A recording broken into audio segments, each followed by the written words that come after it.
ಆತ್ಮೀಯ ವೀಕ್ಷಕರೇ, Royson creations YouTube ಚಾನಲ್ಗೆ ನಿಮಗೆ ಸ್ವಾಗತ. ಇಂದಿನ ಈ ವಿಡಿಯೋದಲ್ಲಿ 8ನೇ ತರಗತಿಯ ಸಮಾಜ ವಿಜ್ಞಾನ ವಿಷಯದ SA2 ಪ್ರಶ್ನೆ ಪತ್ರಿಕೆಯನ್ನು ಅವುಗಳ ಸಂಪೂರ್ಣ ಉತ್ತರಗಳೊಂದಿಗೆ ವಿಶ್ಲೇಷಣೆ ಮಾಡೋಣ. ಅಂದರೆ ನಿಮ್ಮ ಸಂಕಲನಾತ್ಮಕ ಮೌಲ್ಯಮಾಪನ ಮಾರ್ಚ್ 2026ರ ಸಮಾಜ ವಿಜ್ಞಾನ ಪ್ರಶ್ನೆ ಪತ್ರಿಕೆ ಆಗಿರುತ್ತೆ ಮಕ್ಕಳ. ಸೊ ಪೂರ್ತಿಯಾಗಿ ನೋಡಿ, ಕ್ವಶನ್ ಆನ್ಸರ್ಸ್ಗಳನ್ನ ಮಾರ್ಕ್ ಮಾಡಿಕೊಂಡು ಪ್ರಾಕ್ಟೀಸ್ ಮಾಡ್ಕೊಳ್ಳಿ. ಸೊ ನಿಮ್ಮ ಫೈನಲ್ ಎಕ್ಸಾಮ್ಗೆ ಬಹಳಷ್ಟು ಕ್ವಶನ್ಸ್ಗಳು ಬರುವ ಸಾಧ್ಯತೆಗಳಿರ್ತದೆ ಅಂತ ಹೇಳ್ತಾ ವಿಡಿಯೋನ ಪ್ರಾರಂಭಿಸ್ತಾ ಇದ್ದೀವಿ ಮಕ್ಕಳ.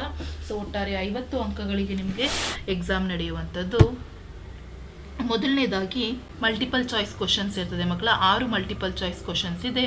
ಸೊ ಮೊದಲನೇ ಕ್ವಶನ್ನು, ಭಾರತದಲ್ಲಿ ಮೊದಲ ಶಾಸನ ಹೊರಡಿಸಿದ ಅರಸ ಕೇಳಿದರೆ. ಇಲ್ಲಿ ಅಶೋಕ, ಕನಿಷ್ಕ, ಹರ್ಷವರ್ಧನ, ಸಮುದ್ರಗುಪ್ತ ಇದೆ ಮಕ್ಕಳ. ಸೊ ಅಶೋಕ ಮೊದಲ ಶಾಸನ ಹೊರಡಿಸಿರುವಂಥದ್ದು, ಹಾಗಾಗಿ option A Ashoka is the right answer. Second question, ಕಾನೂನು ಬಾಹಿರವಾಗಿ ಭಾರತ ಪೌರತ್ವ ಪಡೆದವರು ಈ ವಿಧಾನದ ಮೂಲಕ ಭಾರತದ ಪೌರತ್ವವನ್ನು ಕಳೆದುಕೊಳ್ಳುತ್ತಾರೆ. ರಕ್ತ ಸಂಬಂಧ, ಜನ್ಮದತ್ತ, ನೋಂದಣಿ, ಕಸಿದುಕೊಳ್ಳುವಿಕೆ. ಸೊ ಕಸಿದುಕೊಳ್ಳುವಿಕೆಯಿಂದ ತಮ್ಮ ಪೌರತ್ವವನ್ನು ಕಳೆದುಕೊಳ್ತಾರೆ, ಹಾಗಾಗಿ option D is the answer. Third question, ನಾವು ದಿನನಿತ್ಯ ಜೀವನದಲ್ಲಿ ಮತ್ತೆ ಮತ್ತೆ ತೊಡಗಿಸಿಕೊಳ್ಳುವಂತಹ ಚಟುವಟಿಕೆಗಳು ಅಂತ ಕೇಳಿದ್ದಾರೆ. ಮೂಢನಂಬಿಕೆಗಳು, ಲೋಕರೂಢಿಗಳು, ಸಂಪ್ರದಾಯಗಳು, ಸಂಸ್ಕೃತಿ. ಸೊ ಲೋಕರೂಢಿಗಳಾಗಿರ್ತದೆ, ಹಾಗಾಗಿ option B is the right answer. Next 4ನೇ ಕ್ವಶನ್ನು, ಸರಕು ಸೇವೆಯಲ್ಲಿರುವ ಮಾನವರ ಬಯಕೆಯನ್ನು ತೃಪ್ತಿಪಡಿಸುವಂತಹ ಗುಣ ಕೇಳಿದ್ದಾರೆ ಮಕ್ಕಳ. ಸೊ ಆಸೆ, ತುಷ್ಟಿ ಗುಣ, ತೃಪ್ತಿ, ಪ್ರತಿಫಲ ಇದೆ. ಸೊ ಅದು ತುಷ್ಟಿ ಗುಣ ಆಗಿರ್ತದೆ, ಹಾಗಾಗಿ option B is the right answer. 5ನೇ ಪ್ರಶ್ನೆ, ಪ್ರಾಥಮಿಕ ವಲಯ ಕೃಷಿ, ತೃತೀಯ ವಲಯ ಯಾವುದು ಅಂತ ಕೇಳಿದ್ದಾರೆ. ಸೊ ಇಲ್ಲಿ ಸಾರಿಗೆ ಸಂಪರ್ಕ ತೃತೀಯ ವಲಯಕ್ಕೆ ಬರುವಂಥದ್ದು, option D is the right answer. 6ನೇ ಪ್ರಶ್ನೆ, ಓಝೋನ್ ಪದರದಲ್ಲಿ ಕಂಡು ಬರುವಂತಹ ವಲಯ ಕೇಳಿದ್ದಾರೆ. ಸೊ ಅದು ಯಾವ ವಲಯದಲ್ಲಿ ಕಂಡು ಬರ್ತದೆ? ಸಮಉಷ್ಣ ವಲಯ, ಉಷ್ಣಮಂಡಲ, ಪರಿವರ್ತನಾ ಮಂಡಲ, ಅಯಾನು ವಲಯ ಅಂತ ಇದೆ ಮಕ್ಕಳ. ಅದು ಸಮೋಷ್ಣ ವಲಯದಲ್ಲಿ. ಸೊ ಹಾಗಾಗಿ ಸಮೋಷ್ಣ ಮಂಡಲ, option A is the right answer. So ಇದಿಷ್ಟು ನಿಮಗೆ ಇಲ್ಲಿ ಮಲ್ಟಿಪಲ್ ಚಾಯ್ಸ್ ಕ್ವಶನ್ಸ್ ಆಗಿರ್ತದೆ ಮಕ್ಕಳ. ನೆಕ್ಸ್ಟ್ ನಾವು ಒನ್ ವರ್ಡ್ ಆನ್ಸರ್ಸ್ ಕ್ವಶನ್ಸ್ ಇದೆ ನೋಡೋಣ. ಸೆಕೆಂಡ್ ಮೇನ್ ಕೆಳಗಿನ ಪ್ರಶ್ನೆಗಳಿಗೆ ಒಂದೊಂದು ವಾಕ್ಯದಲ್ಲಿ ಅಥವಾ ಅಂಶದಲ್ಲಿ ಉತ್ತರಿಸಿರಿ. 7ನೇ ಪ್ರಶ್ನೆ, ಪಾಂಡ್ಯ, ಚೇರ, ಚೋಳರ ರಾಜ್ಯಗಳ ಉದಯಕ್ಕೆ ಕಾರಣವೇನು ಅಂತ ಕೇಳಿದ್ದಾರೆ ಮಕ್ಕಳ. ಏನು ಕಾರಣ ಅಂತ ಹೇಳಿದ್ರೆ, ರೇವು ಪಟ್ಟಣಗಳ ಅಭಿವೃದ್ಧಿ ಪಾಂಡ್ಯ, ಚೇರ, ಚೋಳರ ರಾಜ್ಯಗಳ ಉದಯಕ್ಕೆ ಕಾರಣವಾಗ್ತದೆ. 8ನೇ ಪ್ರಶ್ನೆ, ಅರಿಸ್ಟಾಟಲ್ ಅವರನ್ನು ರಾಜ್ಯಶಾಸ್ತ್ರದ ಪಿತಾಮಹ ಎಂದು ಏಕೆ ಕರೆಯುತ್ತಾರೆ? ಯಾಕೆಂತ ಹೇಳಿದ್ರೆ ರಾಜ್ಯಶಾಸ್ತ್ರದ ಅಧ್ಯಯನವನ್ನು ಕ್ರಮಬದ್ಧಗೊಳಿಸ್ತಾರೆ, ಹಾಗಾಗಿ ಅವರನ್ನು ಅದರ ಪಿತಾಮಹ ಅಂತೇಳಿ ಕರೆಯಲಾಗ್ತದೆ. 9ನೇ ಪ್ರಶ್ನೆ, ಅಂತಸ್ಮರಣ ಶಿಲೆಗಳಿಗೆ ಉದಾಹರಣೆಯನ್ನು ಕೊಡಿ ಅಂತ ಹೇಳಿ ಕೇಳಿದ್ದಾರೆ. ಸೊ ಯಾವುದಪ್ಪ ಅಂತ ಹೇಳಿದರೆ ಗ್ರಾನೈಟ್, ಡಯೋರೈಟ್, ಗ್ಯಾಬ್ರೋ. ನೆಕ್ಸ್ಟ್, ಸಾಮಾಜಿಕ ಅಂತರ್ಕ್ರಿಯೆ ಎಂದರೇನು ಅಂತ ಕೇಳಿದ್ದಾರೆ ಮಕ್ಕಳ. ಸೊ ನಮ್ಮ ದಿನನಿತ್ಯದ ಜೀವನದಲ್ಲಿ ಅನೇಕ ಜನರೊಡನೆ ನಡೆಸುವಂತಹ ಒಡನಾಟವನ್ನು ಸಾಮಾಜಿಕ ಅಂತರ್ಕ್ರಿಯೆ ಅಂತ ಹೇಳಿ ಕರೆಯಲಾಗ್ತದೆ. 11ನೇ ಪ್ರಶ್ನೆ, ಆಂತರಿಕ ವ್ಯಾಪಾರ ಎಂದರೇನು ಅಂತ ಹೇಳಿ ಕೇಳಿದ್ದಾರೆ ಮಕ್ಕಳ. ಸೊ ಆಂತರಿಕ ವ್ಯಾಪಾರ ಅಂತ ಹೇಳಿದರೆ ದೇಶದ ಎಲ್ಲೆಗಳ ಒಳಗಡೆ ನಡೆಯುವಂತಹ ವ್ಯಾಪಾರಕ್ಕೆ ನಾವು ಆಂತರಿಕ ವ್ಯಾಪಾರ ಅಂತ ಹೇಳಿ ಕರಿತೇವೆ. 12ನೇ ಪ್ರಶ್ನೆ, ಭಾರತದಲ್ಲಿ ಮಾತ್ರ ಅಸ್ತಿತ್ವದಲ್ಲಿರುವ ಸಣ್ಣ ಪ್ರಮಾಣದ ವ್ಯವಹಾರ ಸಂಸ್ಥೆ ಯಾವುದು ಅಂತ ಹೇಳಿ ಕೇಳಿದರೆ. ಯಾವುದಂತ ಹೇಳಿದರೆ ಅದು ಭಾರತದಲ್ಲಿ ಮಾತ್ರ ಅಸ್ತಿತ್ವದಲ್ಲಿರುವ ಸಣ್ಣ ಪ್ರಮಾಣದ ವ್ಯವಹಾರ ಸಂಸ್ಥೆ ಅಂದರೆ ಅದು ಹಿಂದೂ ಅವಿಭಕ್ತ ಕುಟುಂಬ ವ್ಯವಹಾರ ಸಂಸ್ಥೆ ಆಗಿರ್ತದೆ. ಸೊ ಇದಿಷ್ಟು ಆನ್ಸರನ್ನು ಬರೆದ್ರೆ ನಿಮಗೆ ಮಕ್ಕಳ ಒನ್ ವರ್ಡ್ ಆನ್ಸರ್ಸ್ ಅಲ್ಲಿಗೆ ಕಂಪ್ಲೀಟ್ ಆಗ್ತದೆ. ನೆಕ್ಸ್ಟ್ ಥರ್ಡ್ ಮೇನ್ ಕೆಳಗಿನ ಪ್ರಶ್ನೆಗಳಿಗೆ 4 ಅಥವಾ 5 ಅಂಶಗಳಲ್ಲಿ ನೀವು ಬರೀಬೇಕಾಗ್ತದೆ. 13ನೇ ಪ್ರಶ್ನೆ, ಸನಾತನ ಧರ್ಮದ ವಿಶೇಷತೆಗಳನ್ನು ಪಟ್ಟಿ ಮಾಡಲಿಕ್ಕೆ ಕೇಳಿದ್ದಾರೆ. ಸೊ ಏನೆಲ್ಲ, ಎಲ್ಲರೂ ಸುಖಿಗಳಾಗಿರಬೇಕು, ಎಲ್ಲರೂ ರೋಗಗಳಿಂದ ಮುಕ್ತರಾಗಿರಬೇಕು, ಎಲ್ಲರೂ ಶುಭವನ್ನೇ ಕಾಣುವಂತಾಗಲಿ, ಯಾರೂ ದುಃಖಿತರಾಗಬಾರದು, ಎಲ್ಲ ಜೀವರಾಶಿಗಳಿಗೆ ಸುಖ, ಶಾಂತಿ, ನೆಮ್ಮದಿ ಸಿಗಲಿ. ನೆಕ್ಸ್ಟ್, ಮೌರ್ಯರ ಆಡಳಿತವನ್ನು ವಿವರಿಸಲಿಕ್ಕೆ ಕೇಳಿದ್ದಾರೆ ಮಕ್ಕಳ. ಸೊ ಹೇಗಿತ್ತು ಮೌರ್ಯರ ಆಡಳಿತ? ಅಧಿಕಾರ ರಾಜ್ಯನಲ್ಲಿ ಕೇಂದ್ರೀಕೃತವಾಗಿತ್ತು, ಅಧಿಕಾರಿ ವರ್ಗ ಅಸ್ತಿತ್ವಕ್ಕೆ ಬಂದಿತ್ತು, ಪ್ರಬಲವಾದಂತಹ ಗೂಢಾಚಾರ ವ್ಯವಸ್ಥೆ ಇತ್ತು, ಸಾಮ್ರಾಜ್ಯವನ್ನು ಪ್ರಾಂತ್ಯಗಳನ್ನಾಗಿ ವಿಂಗಡಣೆ ಮಾಡಲಾಗಿತ್ತು, ಪಾಟಲಿಪುತ್ರ ರಾಜಧಾನಿಯಾಗಿತ್ತು, 6 ಸಮಿತಿಗಳನ್ನು ಹೊಂದಿದ್ದವು. ನೆಕ್ಸ್ಟ್ 15ನೇದು ಪ್ರತ್ಯಕ್ಷ ಪ್ರಭುತ್ವ ಮತ್ತು ಪರೋಕ್ಷ ಪ್ರಜಾಪ್ರಭುತ್ವ ಹೇಗೆ ಭಿನ್ನವಾಗಿದೆ ಅಂತ ಹೇಳಿ ಕೇಳಿದ್ದಾರೆ ಮಕ್ಕಳ. ಸೊ ಇಲ್ಲಿ ಫಸ್ಟ್ ನಾವು ಪ್ರತ್ಯಕ್ಷ ಪ್ರಜಾಪ್ರಭುತ್ವ ನೋಡೋಣ. ಇದು ಜನರ ಸರ್ಕಾರ ಆಗಿರ್ತದೆ, ಚುನಾವಣೆಯ ಮೂಲಕ ರಚನೆ ಆಗಿರ್ತದೆ ಮತ್ತು ಪ್ರಗತಿಗೆ ಸಹಾಯಕವಾದಂತಹ ಕಾನೂನು ನಿಯಮಗಳನ್ನು ಇಲ್ಲಿ ರೂಪಿಸಲಾಗ್ತದೆ. ಅದೇ ಪರೋಕ್ಷ ಪ್ರಜಾಪ್ರಭುತ್ವಕ್ಕೆ ಬಂದರೆ ಜನರು ನಿಯತಕಾಲಿಕ ಚುನಾವಣೆಯಲ್ಲಿ ಪ್ರತಿನಿಧಿಗಳನ್ನು ಆಯ್ಕೆ ಮಾಡ್ತಾರೆ. ಪ್ರತಿನಿಧಿಗಳಿಂದ ಕಾನೂನು ಮತ್ತು ನಿಯಮಗಳ ರಚನೆ, ಇವರೇ ಆಡಳಿತ ನಿರ್ವಹಣೆಯನ್ನು ಮಾಡ್ತಾರೆ. ಸೊ ಅದೇ ಪ್ರಶ್ನೆಗೆ ಆಪ್ಷನನ್ನು ಕೊಟ್ಟಿದ್ದಾರೆ ಮಕ್ಕಳ.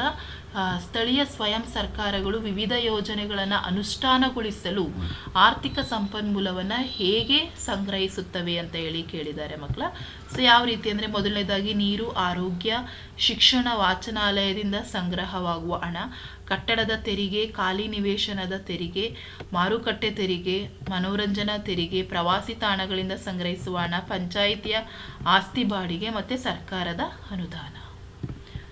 ನೆಕ್ಸ್ಟ್ 16ನೇ ಪ್ರಶ್ನೆ, ಸಮಾಜಶಾಸ್ತ್ರದ ಅಧ್ಯಯನದ ಮಹತ್ವವನ್ನು ತಿಳಿಸಿ ಕೇಳಿದ್ದಾರೆ. ಸೊ ಫಸ್ಟ್ ನೋಡೋಣ. ಸೊ ವ್ಯಕ್ತಿತ್ವದ ಬೆಳವಣಿಗೆಗೆ ಸಹಾಯಕ, ಸಾಮಾಜಿಕ ಸಮಸ್ಯೆಗೆ ಪರಿಹಾರ, ಆಧುನಿಕ ಸನ್ನಿವೇಶ ಮತ್ತು ಬೆಳವಣಿಗೆಗಳ ಜ್ಞಾನ, ದುರ್ಬಲ ವರ್ಗಗಳ ಏಳಿಗೆಗೆ ಸಹಾಯಕ. ಅದೇ ಪ್ರಶ್ನೆಗೆ ಇನ್ನೊಂದು ಆಪ್ಷನನ್ನು ಕೊಟ್ಟು ಸಂಸ್ಕೃತಿಯ ಗುಣಲಕ್ಷಣಗಳು ಯಾವ್ಯಾವು ಅಂತ ಕೇಳಿದ್ದಾರೆ ಮಕ್ಕಳ. ಸೊ ಸಂಸ್ಕೃತಿಯು ಆಯಾ ಸಮಾಜದ ಭೌಗೋಳಿಕ ರಚನೆಯನ್ನು ಅವಲಂಬಿಸಿದೆ. ಒಂದು ಸಂಸ್ಕೃತಿ ಮತ್ತೊಂದು ಸಂಸ್ಕೃತಿಗಿಂತ ಭಿನ್ನವಾಗಿದೆ. ಒಂದು ಪೀಳಿಗೆಯಿಂದ ಇನ್ನೊಂದು ಪೀಳಿಗೆಗೆ ವರ್ಗಾವಣೆಯಾಗ್ತದೆ. ಸಂಸ್ಕೃತಿಯು ನಿರಂತರ ಬದಲಾವಣೆಯನ್ನು ಹೊಂದುತ್ತದೆ. ಸೊ ಇದಿಷ್ಟು ಸಂಸ್ಕೃತಿಯ ಗುಣಲಕ್ಷಣಗಳಾಗಿರ್ತದೆ. ನೆಕ್ಸ್ಟ್ 17ನೆಯ ಪ್ರಶ್ನೆ, ಉಷ್ಣಾಂಶದ ಮೇಲೆ ಪ್ರಭಾವ ಬೀರುವ ಅಂಶಗಳು ಯಾವ್ಯಾವು ತಿಳಿಸಿ ಅಂತ ಹೇಳಿ ಕೇಳಿದ್ದಾರೆ. ಮೊದಲನೇದಾಗಿ ಅಕ್ಷಾಂಶ, ಮಾರುತಗಳ ಬೀಸುವ ದಿಕ್ಕು, ಸಾಗರ ಪ್ರವಾಹ, ಮಳೆ ಪ್ರಮಾಣ, ಸಮುದ್ರದಿಂದ ಇರುವ ದೂರ, ಮೋಡ. 18ನೇ ಪ್ರಶ್ನೆ, ಆಮ್ಲ ಮಳೆಯ ಪ್ರಭಾವಕ್ಕೆ ಒಳಗಾಗಿರುವ ಪ್ರದೇಶಗಳನ್ನು ಕೇಳಿದ್ದಾರೆ. ಸೊ ಯುರೋಪ್ ಖಂಡದ ಪೋಲ್ಯಾಂಡ್, ಜೆಕ್ ಗಣರಾಜ್ಯ, ಆಗ್ನೇಯ ಜರ್ಮನಿ. ಸೊ ಇದಿಷ್ಟು ಮಕ್ಕಳ ನಿಮಗೆ 2 ಅಂಕದ ಪ್ರಶ್ನೆಗಳಾಗಿತ್ತು. ಸೊ ನೆಕ್ಸ್ಟ್ 19th ಕ್ವಶನಿಂದ ನಿಮಗೆ 3 ಅಂಕದ ಪ್ರಶ್ನೆಗಳು ಬರ್ತವೆ. ಇಲ್ಲಿ 5 ಪ್ರಶ್ನೆಗಳಿದ್ದಾವೆ ಮಕ್ಕಳ. ಪ್ರತಿ ಪ್ರಶ್ನೆಗೆ 3 ಅಂಕಗಳು ಇರ್ತದೆ. ಮಹೇಂಜೋದಾರೊವಿನ ಸ್ನಾನದ ಕೊಳದ ವಿಶೇಷತೆಗಳನ್ನು ತಿಳಿಸಿ ಅಂತ ಹೇಳಿ ಕೇಳಿದ್ದಾರೆ. ಯಾವ ರೀತಿ ಇತ್ತು ಅದು? ಮಹೇಂಜೋದಾರದ ಸ್ನಾನದ ಕೊಳ ಸುಟ್ಟ ಇಟ್ಟಿಗೆಗಳಿಂದ ಕಟ್ಟಲಾಗಿದೆ. ಕೊಳದಿಂದ ನೀರಿನ ಸೋರಿಕೆಯಾಗದಂತೆ ಎಚ್ಚರ ವಹಿಸ್ತಾ ಇದ್ರು.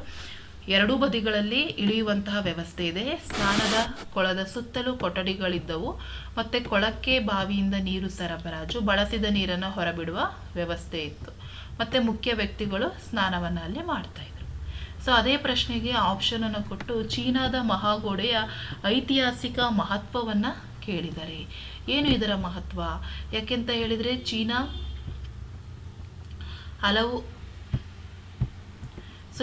ಹಲವು ಸಣ್ಣ ಸಂಸ್ಥಾನಗಳನ್ನು ಒಳಗೊಂಡಿತ್ತು. ನಂತರ ಎಲ್ಲವನ್ನ ಒಂದುಗೂಡಿಸಿ 7 ದೊಡ್ಡ ರಾಜ್ಯಗಳನ್ನಾಗಿ ನಿರ್ಮಿಸಿತು.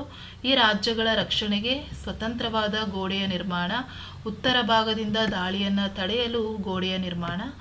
ಕ್ರಿಸ್ತಶಕ 7ನೇ ಶತಮಾನದಲ್ಲಿ ಇದನ್ನು ಕಟ್ಟಲು ಪ್ರಾರಂಭಿಸ್ತದೆ. 16ನೇ ಶತಮಾನದವರೆಗೆ ಕಟ್ಟಲಾಗ್ತದೆ. ನೆಕ್ಸ್ಟ್ ಇದು ಈ ಗೋಡೆಯ ಉದ್ದ 5000 ಕಿಲೋಮೀಟರ್ ಮತ್ತು ಜಗತ್ತಿನ ವಿಸ್ಮಯಗಳಲ್ಲಿ ಇದು ಒಂದಾಗಿದೆ. ಸೊ ಇದಿಷ್ಟು ಚೀನಾದ ಮಹಾಗೋಡೆಯ ಐತಿಹಾಸಿಕ ಮಹತ್ವವಾಗಿತ್ತು. ನೆಕ್ಸ್ಟ್ 20ನೆಯ ಪ್ರಶ್ನೆ, ಕೃಷಿಕ ಸಮಾಜವು ಬೇಸಾಯವನ್ನೇ ಮುಖ್ಯ ವೃತ್ತಿಯನ್ನಾಗಿ ಅವಲಂಬಿಸಿದೆ, ಸಮರ್ಥಿಸಿ ಅಂತ ಹೇಳಿ ಕೇಳಿದ್ದಾರೆ. ಯಾಕೆ ಅದು ಮುಖ್ಯ ವೃತ್ತಿಯಾಗಿದೆ ಅಂದರೆ ಅವರು ಬೇಸಾಯವನ್ನೇ ಅವಲಂಬಿಸಿರುವಂತಹದ್ದು ಮತ್ತು ಕೃಷಿ ಉತ್ಪನ್ನಗಳೇ ಅವರ ಜೀವನಾಧಾರ. ಒಂದು ಕಡೆ ನೆಲೆಸಿರುತ್ತಾರೆ ಮತ್ತು ಕೃಷಿ ಜೊತೆಗೆ ಇತರ ವಿವಿಧ ರೀತಿಯ ಕೌಶಲ್ಯಗಳನ್ನು ಅವರು ಪಡೆದಿರ್ತಾರೆ. 21ನೇ ಪ್ರಶ್ನೆ, ಭೂಭಾಗದ ಮೇಲಿನ ಖಂಡಗಳನ್ನು ಹೆಸರಿಸಿ ಅಂತ ಹೇಳಿ ಕೇಳಿದ್ದಾರೆ. ಸೊ ಯಾವುದಪ್ಪ? ಒಂದು ಏಷ್ಯಾ, ಯುರೋಪು, ಉತ್ತರ ಅಮೆರಿಕ, ದಕ್ಷಿಣ ಅಮೆರಿಕ, ಆಸ್ಟ್ರೇಲಿಯಾ, ಅಂಟಾರ್ಟಿಕಾ ಖಂಡ ಮತ್ತು ಆರ್ಕಿಟಿಕ್ ಖಂಡ. ನೆಕ್ಸ್ಟ್ ಅದಕ್ಕೆ ಆಪ್ಷನನ್ನು ಕೊಟ್ಟು ಯಾವ ರೀತಿ ವಾಯುಮಂಡಲದ ರಚನೆ ಆಗಿದೆ ಕೇಳಿದ್ದಾರೆ. ಸೊ ವಾಯುಗೋಳವು ವಿವಿಧ ಬಗೆಯ ಅನಿಲ, ಧೂಳಿನ ಕಣ, ನೀರಾವಿಗಳಿಂದ ಮಿಶ್ರಣವಾಗಿದೆ. ಸೊ ವಾಯುಮಂಡಲದಲ್ಲಿ ಪ್ರಮುಖ ಅನಿಲಗಳು ಯಾವಪ್ಪ ಅಂದರೆ ನೈಟ್ರೋಜನ್, ಆಕ್ಸಿಜನ್, ಆರ್ಗಾನ್ ಮತ್ತು ಇಂಗಾಲದ ಡೈಆಕ್ಸೈಡ್. ಇದನ್ನು 5 ಪದರಗಳನ್ನಾಗಿ ವಿಂಗಡಿಸಲಾಗಿದೆ. ಪರಿವರ್ತನಾ ಮಂಡಲ ಅತ್ಯಂತ ಕೆಳ ಪದರ ಆಗಿದೆ. ನೆಕ್ಸ್ಟ್ ಈ ವಲಯದಲ್ಲಿ ಎತ್ತರಕ್ಕೆ ಹೋದಂತೆ ಉಷ್ಣಾಂಶ ಕಡಿಮೆ ಆಗ್ತದೆ. ಮತ್ತು ಬಾಹ್ಯಮಂಡಲ ಇದು ಅತ್ಯಂತ ಮೇಲಿನ ಪದರ ಆಗಿರ್ತದೆ. ಇದು ಒತ್ತಡ ಕಡಿಮೆ ಇರ್ತದೆ ಅಲ್ಲಿ. ನೆಕ್ಸ್ಟ್ ಅರ್ಥಶಾಸ್ತ್ರದ ಅಧ್ಯಯನದ ಪ್ರಾಮುಖ್ಯತೆಯನ್ನು ವಿವರಿಸಲಿಕ್ಕೆ ಕೇಳಿದ್ದಾರೆ ಮಕ್ಕಳ. ಸೊ ಏನು ಅದರ ಪ್ರಾಮುಖ್ಯತೆ? ಬಡತನ, ನಿರುದ್ಯೋಗ ಸಮಸ್ಯೆಯನ್ನು ತಿಳಿದು ಪರಿಹಾರವನ್ನು ಕಂಡುಕೊಳ್ಳಲು, ಆರ್ಥಿಕ ಸಮಾನತೆಗೆ ಕಾರಣ ತಿಳಿದು ಪರಿಹಾರವನ್ನು ಸೂಚಿಸಲು, ಅಪರಿಮಿತ ಬಯಕೆ ಈಡೇರಿಕೆಯ ಸನ್ನಿವೇಶಗಳಲ್ಲಿ ಪರಿಹಾರ ದೊರಕಿಸಲು, ಏನನ್ನು ಹೇಗೆ ಯಾರಿಂದ ಉತ್ಪಾದಿಸಬೇಕೆಂದು ತಿಳಿಯಲು ಮತ್ತು ಬೆಲೆಗಳ ಏರಿಳಿತದ ಕಾರಣ ಮತ್ತು ಪರಿಹಾರಕ್ಕಾಗಿ. ನೆಕ್ಸ್ಟ್ ಸಂಪನ್ಮೂಲದ ರಕ್ಷಣೆ ಮತ್ತು ಮಿತ ಬಳಕೆಯ ಅವಶ್ಯಕತೆಯನ್ನು ಅರಿಯಲು. ಸೊ ಇದು ನೆಕ್ಸ್ಟ್ ಅದೇ ಪ್ರಶ್ನೆಗೆ ನಮಗೆ ಅರ್ಥಶಾಸ್ತ್ರ, ಹಾಗಾಗಿ ನಮಗೆ ಅರ್ಥಶಾಸ್ತ್ರ ಬಹಳ ಪ್ರಾಮುಖ್ಯತೆಯನ್ನು ವಹಿಸ್ತದೆ. ನೆಕ್ಸ್ಟ್ ಅದೇ ಪ್ರಶ್ನೆಗೆ ಆಪ್ಷನನ್ನು ಕೊಟ್ಟು ಮಕ್ಕಳ ಶ್ರಮದ ಮಹತ್ವವನ್ನು ಕೇಳಿದ್ದಾರೆ. ಸೊ ಏನು ದೇಶದ ಪ್ರಗತಿಗೆ ಪೂರಕವಾಗಿದೆ, ದೈಹಿಕ ಶ್ರಮ ಕಡಿಮೆಯಾದಾಗ ದೇಶದ ಪ್ರಗತಿ ಕುಂಠಿತವಾಗ್ತದೆ, ಮಾನಸಿಕ ಶ್ರಮದಿಂದ ದೇಶದ ಅಭಿವೃದ್ಧಿ, ದೈಹಿಕ ಶ್ರಮವನ್ನು ನಿರ್ವಹಿಸಲು ಎಲ್ಲರೂ ಸಿದ್ಧರಿರಬೇಕು, ಶ್ರಮಿಕರ ಶ್ರಮದಲ್ಲಿ ಭೇದ ಭಾವ ಮಾಡಬಾರದು, ದೈಹಿಕ ಶ್ರಮವಿಲ್ಲದೆ ಯಂತ್ರ ನಡೆಸಲು ಸಾಧ್ಯವಿಲ್ಲ, ಯಂತ್ರ ಮಾಡದ ಕೆಲಸ ನಿರ್ವಹಿಸಲು ಸಾಧ್ಯವಿಲ್ಲ. ಸೊ ಇದಿಷ್ಟು ಶ್ರಮದ ಮಹತ್ವ ಆಗಿರ್ತದೆ ಮಕ್ಕಳ. ನೆಕ್ಸ್ಟ್ 23ನೇದು ಸಂಸ್ಥೆಗಳ ನೋಂದಣಿಯಿಂದಾಗುವ ಉಪಯೋಗಗಳನ್ನು ತಿಳಿಸಿ. ಸೊ ನೋಂದಣಿಗಳಿಂದ ಏನೆಲ್ಲ ಉಪಯೋಗಗಳಾಗ್ತದೆ? 100 ರೂಪಾಯಿ ಮೀರಿದ ಸಾಲ ವಸೂಲಿಗೆ ನ್ಯಾಯಾಲಯದಲ್ಲಿ ದಾವೆಯನ್ನು ಹೂಡಬಹುದು, ಇತರ ಪಾಲುದಾರರ ಸಾಲ ವಸೂಲಾತಿ ದಾವೆ ಹೂಡಬಹುದು, ನೋಂದಣಿಯಾಗದ ಸಂಸ್ಥೆಯ ವಿರುದ್ಧ ದಾವೆಯನ್ನು ಹೂಡಬಹುದು, ಪಾಲುದಾರರ ವಿರುದ್ಧ ದಾವೆ ಹೂಡಬಹುದು, ಸಂಸ್ಥೆಯ ವಿಸರ್ಜನೆಗೆ ದಾವೆ ಹೂಡಲು ಸಹಾಯಕ, ಲೆಕ್ಕಪತ್ರ ಇತ್ಯರ್ಥಕ್ಕೆ ದಾವೆ ಹೂಡಲು ಸಹಾಯಕ. ಸೊ ಇದಿಷ್ಟು ಸಂಸ್ಥೆಗಳ ನೋಂದಣಿಯಿಂದ ಆಗುವಂತಹ ಉಪಯೋಗಗಳು. ಸೊ ಇದೇ ಪ್ರಶ್ನೆಗೆ ಆಪ್ಷನ್ ಕೊಟ್ಟು ಸಗಟು ವ್ಯಾಪಾರದ ಅನುಕೂಲಗಳು ಏನೇನು ಅಂತ ಕೇಳಿದ್ದಾರೆ. ಸೊ ಚಿಲ್ಲರೆ ವ್ಯಾಪಾರಿಗಳಿಗೆ ಸಹಕರಿಸಲಾಗ್ತದೆ, ಚಿಲ್ಲರೆ ವ್ಯಾಪಾರಿಗಳಿಗೆ ಸಾಲ ನೀಡ್ತಾರೆ, ಚಿಲ್ಲರೆ ವ್ಯಾಪಾರಗಳಿಗೆ ಜಾಹೀರಾತು ಮಾಡ್ತಾರೆ, ಮಾರುಕಟ್ಟೆ ವಿವರ ನೀಡ್ತಾರೆ, ವಸ್ತುಗಳನ್ನು ಶೇಖರಿಸಲು ಸಹಕರಿಸ್ತಾರೆ, ಹೆಚ್ಚು ಲಾಭದ ಪ್ರಮಾಣದಲ್ಲಿ ಇದು ಇರೋದಿಲ್ಲ. ಇದಿಷ್ಟು ಸಗಟು ವ್ಯಾಪಾರದ ಅನುಕೂಲಗಳಾಗಿರ್ತದೆ. ಸೊ ಇದಿಷ್ಟು ಮಕ್ಕಳು ನಿಮಗೆ 3 ಅಂಕದ ಪ್ರಶ್ನೆಗಳಾಗಿರ್ತದೆ. Next 5th main. ಸೊ ಇಲ್ಲಿ ನಿಮಗೆ 8 ವಾಕ್ಯದಲ್ಲಿ ಬರೀಲಿಕ್ಕೆ ಇರ್ತದೆ.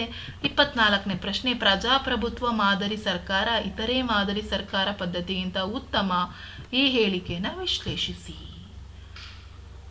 ಸೊ ಇಲ್ಲಿ ನೋಡಿ ನಿಮಗೆ ಅದಕ್ಕೆ ಏನು ಆನ್ಸರ್ ನೋಡೋಣ. ಪ್ರಜೆಗಳಿಗೆ ಹಕ್ಕು ಮತ್ತು ಸ್ವಾತಂತ್ರ್ಯವನ್ನು ನೀಡ್ತದೆ, ನ್ಯಾಯಾಂಗದ ಮೂಲಕ ಪ್ರಜೆಗಳ ರಕ್ಷಣೆ, ಸಮಾನತೆಯ ತತ್ವದ ಆಧಾರವಾಗಿದೆ, ಸಮರ್ಥ ನಾಯಕರನ್ನು ಆರಿಸಲು ಅವಕಾಶ, ಸಾರ್ವಜನಿಕ ಅಭಿಪ್ರಾಯಕ್ಕೆ ಮನ್ನಣೆ, ಪ್ರಜೆಗಳ ವ್ಯಕ್ತಿತ್ವ ವಿಕಾಸಕ್ಕೆ ಅವಕಾಶ, ಆಡಳಿತದ ದುರುಪಯೋಗ ತಡೆಯಲು ಬಲಿಷ್ಠ ವಿರೋಧ ಪಕ್ಷ, ಪೌರರಲ್ಲಿ ದೇಶಭಕ್ತಿ ಮತ್ತು ಏಕತೆಯನ್ನು ಇದು ಮೂಡಿಸ್ತದೆ. ನೆಕ್ಸ್ಟ್ 25ನೇ ಪ್ರಶ್ನೆ, ಕಲ್ಯಾಣದ ಚಾಲುಕ್ಯರ ಸಾಹಿತ್ಯಕ್ಕೆ ನೀಡಿದ ಕೊಡುಗೆಗಳನ್ನು ವಿವರಿಸಿ ಅಂತ ಕೇಳಿದ್ದಾರೆ. ಸೊ ಅದಕ್ಕೆ ಆಪ್ಷನನ್ನು ಕೊಟ್ಟಿದ್ದಾರೆ ಮಕ್ಕಳ, ನೋಡ್ತಾ ಹೋಗೋಣ. ಸೊ ಕಲ್ಯಾಣ ಚಾಲುಕ್ಯರ ಏನೆಲ್ಲ ಸಾಹಿತ್ಯಕ್ಕೆ ಕೊಡುಗೆ ನೀಡಿದ್ದಾರೆ? ಕನ್ನಡ ಮತ್ತು ಸಂಸ್ಕೃತ ಭಾಷೆಗೆ ವಿಶೇಷ ಸ್ಥಾನಮಾನ, ಜೈನ ವಿದ್ವಾಂಸರಿಂದ ಕನ್ನಡದ ಸಾಹಿತ್ಯ ಸೃಷ್ಟಿಯಾಗ್ತದೆ, ಗದಾಯುಧ, ಪಂಚತಂತ್ರ, ವಿಕ್ರಮಾಂಕ ದೇವಚರಿತ, ಮಿತಾಕ್ಷರ ಪ್ರಮುಖ ಕೃತಿಗಳು. 3ನೇ ಸೋಮೇಶ್ವರ ಮಾನಸಲ್ಲೋಸ ಕೃತಿಯನ್ನು ರಚಿಸ್ತಾರೆ. ಇದು ಸಂಸ್ಕೃತದ ವಿಶ್ವಕೋಶವಾಗಿದೆ. ಜಗದೇಕ ಮಲ್ಲನು ಸಂಗೀತ ಚೂಡಾಮಣಿ ರಚಿಸ್ತಾನೆ, ವಚನ ಸಾಹಿತ್ಯದ ಅಭಿವೃದ್ಧಿ ಆಗ್ತದೆ. ಬಸವಣ್ಣ, ಅಕ್ಕ ಮಹಾದೇವಿ, ಅಲ್ಲಮ್ಮ ಪ್ರಭು ಪ್ರಮುಖ ವಚನಗಾರರಾಗಿದ್ದರು. ಮಹಾರಾಣಿ ಚಂದ್ರಲೇಖೆ ವಿದ್ವಾಂಸರಿಗೆ ಆಶ್ರಯವನ್ನು ನೀಡ್ತಾಳೆ. ಸೊ ಅದೇ ಪ್ರಶ್ನೆಗೆ ಆಪ್ಷನ್ ಕೊಟ್ಟು 1ನೇ ರಾಜರ ಚೋಳರ ಸಾಧನೆ ಕೇಳಿದ್ದಾರೆ. ಸೊ ಇವರು ಚೋಳರ ಪ್ರಸಿದ್ಧ ದೊರೆಯಾಗಿರ್ತಾರೆ, ಶ್ರೇಷ್ಠ ಯೋಧ, ದಕ್ಷ ಆಡಳಿತಗಾರ, ಚೋಳ ರಾಜ್ಯದ ಶಿಲ್ಪಿಯಾಗಿ ರಾಜ್ಯವನ್ನು ವಿಸ್ತರಿಸ್ತಾನೆ, ನೌಕಾಸೇನ ನಿರ್ಮಿಸ್ತಾನೆ, ಶ್ರೀಲಂಕಾವನ್ನು ವಶಪಡಿಸ್ಕೊಳ್ತಾನೆ, ಮಲೇಷಿಯಾ ಮತ್ತು ಸಿಂಗಪುರದಲ್ಲಿ ಪ್ರಾಬಲ್ಯ, ಸಾಗರೋತ್ತರ ವಾಣಿಜ್ಯ ವ್ಯವಹಾರ ಪ್ರಾರಂಭಿಸ್ತಾರೆ, ತಂಜಾವೂರಿನಲ್ಲಿ ಬೃಹದೇಶ್ವರ ದೇವಾಲಯಗಳ ನಿರ್ಮಾಣವನ್ನು ಮಾಡ್ತಾರೆ. ಸೊ ಇದಿಷ್ಟು ಮಕ್ಕಳ ಆನ್ಸರನ್ನು ಬರೆದ್ರೆ ನಿಮಗೆ ಕಂಪ್ಲೀಟಾಗಿ 4 ಅಂಕ ಸಿಗುತ್ತೆ. ಸೊ ಲಾಸ್ಟ್ ಮೇನಲ್ಲಿ ನಿಮಗೆ ಭಾರತ ನಕ್ಷೆಯನ್ನು ಕೊಟ್ಟಿರ್ತಾರೆ, ಅದರಲ್ಲಿ ಯಾವುದಾದ್ರೂ 3 ಗುರುತಿಸಬೇಕು. ಬಂಗಾಳ ಕೊಲ್ಲಿ, ಅರಬ್ಬಿ ಸಮುದ್ರ, ಪಾಕ್ ಜಲಸಂಧಿ, ಮನ್ನಾರ್ಕಾರಿ, ಕಚ್ಕಾರಿ, ದೆಹಲಿ ಇದೆ ಮಕ್ಕಳ. ಸೊ ಇಲ್ಲಿ ನೋಡಿ ನಿಮಗೆ ಕಂಪ್ಲೀಟಾಗಿ ಎಲ್ಲ ಮಾರ್ಕ್ ಮಾಡಿರೋ ಸ್ಥಳಗಳು ದೆಹಲಿ, ಕಚ್ಕಾರಿ, ಅರಬ್ಬಿ ಸಮುದ್ರ, ಪಾಕ್ ಜಲಸಂಧಿ, ಮನ್ನಾರ್ಕಾರಿ, ಬಂಗಾಳ ಕೊಲ್ಲಿ. ಸೊ ಇದರಲ್ಲಿ ಯಾವುದಾದ್ರೂ 3 ನೀವು ಮಾರ್ಕ್ ಮಾಡಿದ್ರೆ ಮಕ್ಕಳ ನಿಮಗೆ ಪೂರ್ಣ ಅಂಕಗಳು ಸಿಗ್ತದೆ. ಹಾಗಾಗಿ ಪ್ರಾಕ್ಟೀಸ್ ಮಾಡ್ಕೊಳ್ಳಿ, ಎಲ್ಲ ಮಾರ್ಕಿಂಗ್ ಪ್ಲೇಸನ್ನು ಕಲ್ತ್ಕೊಳ್ಳಿ. ಇದಿಷ್ಟು ನೀವು ಪ್ರಾಕ್ಟೀಸ್ ಮಾಡಿಕೊಂಡ್ರೆ ಮಕ್ಕಳ ನಿಮಗೆ ಇದು ಬಹಳ ಯೂಸ್ಫುಲ್ ಆಗ್ತದೆ.